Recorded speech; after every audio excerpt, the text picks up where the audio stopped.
大家好，今日分享鮮菇豆卜炒黃菜。材料有半棵黃菜，仲有鮮冬菇、幾粒豆卜、一細嚿豬肉、蒜頭2片、一隻紅辣椒仔。黃菜切開一段段，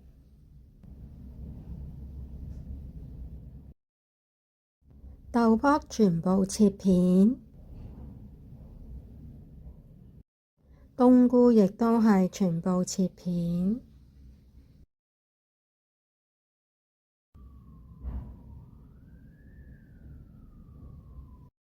蔥白要切粒，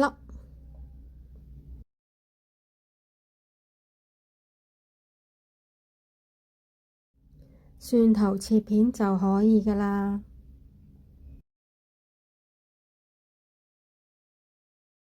紅辣椒切粒，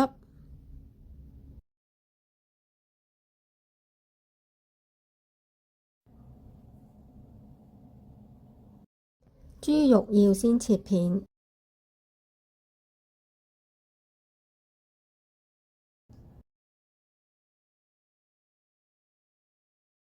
然後將佢哋切成絲，就可以預備去醃㗎喇。先落鹽，再落酒，再加少少油，就可以撈勻佢㗎喇。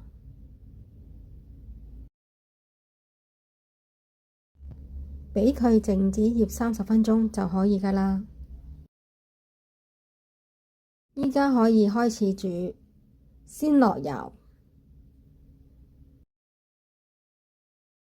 開火，油熱之後，先落蒜頭，先爆香啲蒜頭香味出嚟先，然後開始炒，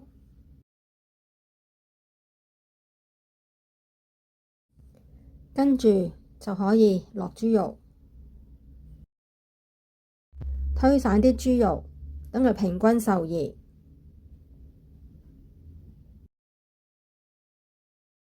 然後開始炒，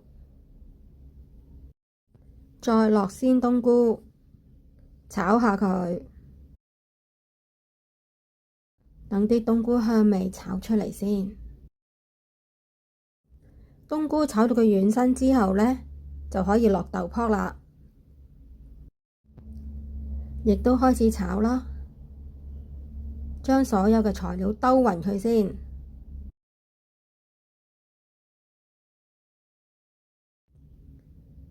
炒得差唔多嘅時候，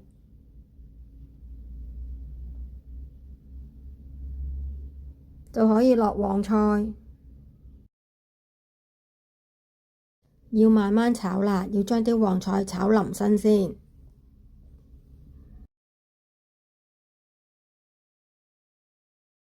炒咗一段時間，你會見到啲黃菜開始有少少腍身啦。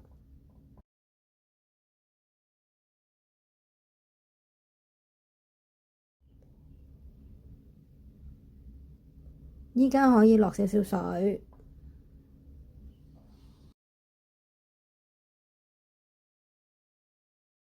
再炒下佢。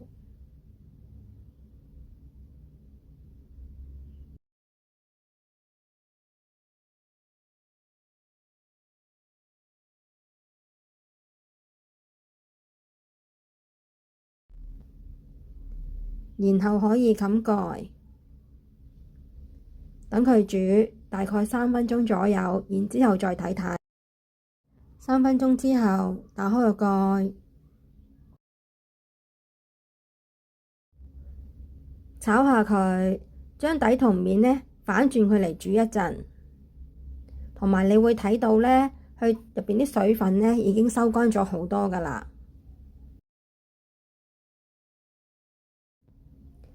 可以再冚蓋煮多2分鐘先。2分鐘後打開佢，跟住再落鹽，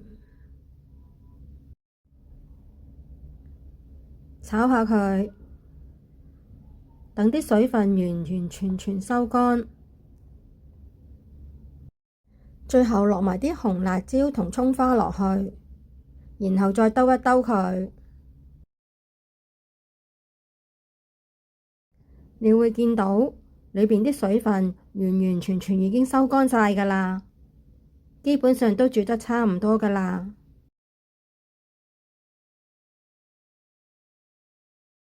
已經煮好啦，